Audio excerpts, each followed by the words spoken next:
Survei konsumsi rumah tangga dibangun dari beberapa indikator utama, seperti rata-rata konsumsi dan pengeluaran makanan, konsumsi kalori dan protein, serta prevalensi ketidakcukupan pangan.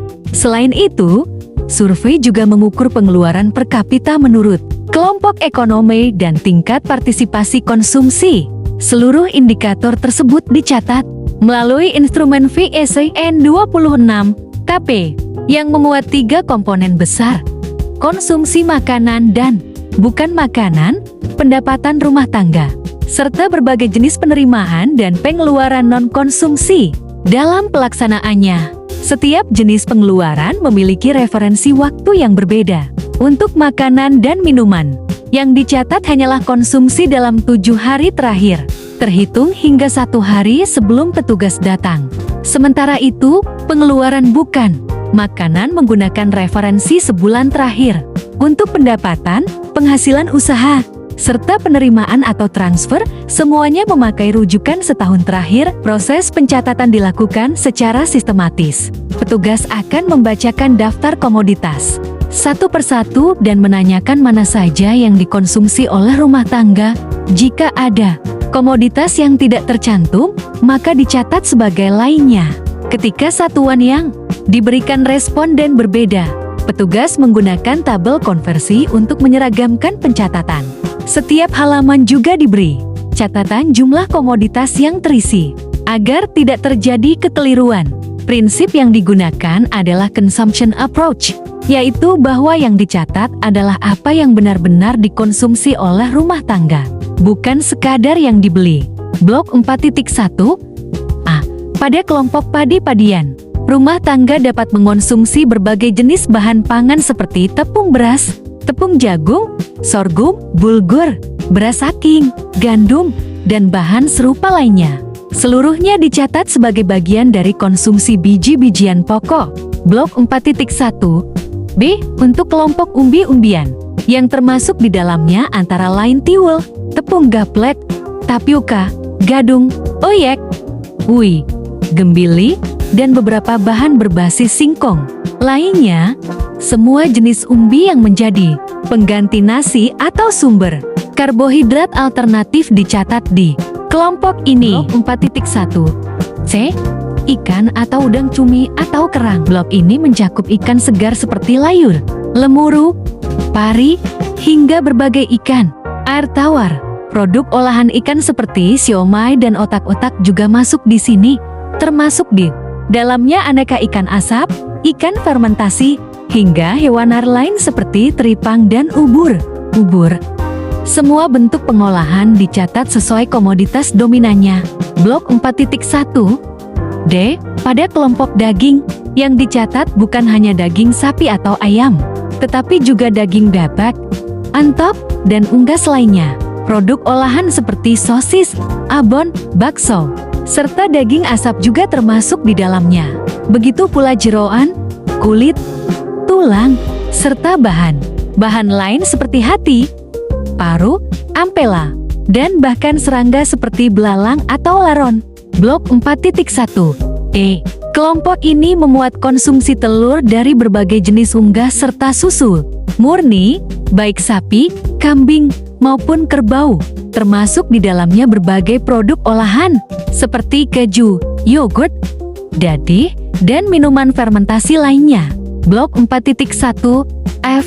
Dalam kelompok sayur, semua jenis sayuran segar, sayuran kemasan, sayuran beku, hingga sayuran khas daerah untuk lalapan dicatat di sini. Sayur dalam kaleng, sayur instan, dan sayur kemasan modern juga termasuk. Blok 4.1 G.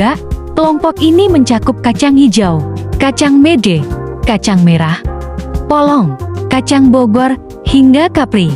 Produk olahan seperti tauco, tepung hangkue, kembang tahu, dan gembus juga masuk dalam kategori ini. Ada aturan konversi khusus, misalnya kacang kedelai dengan batang basah hanya dihitung 18% dari berat awal.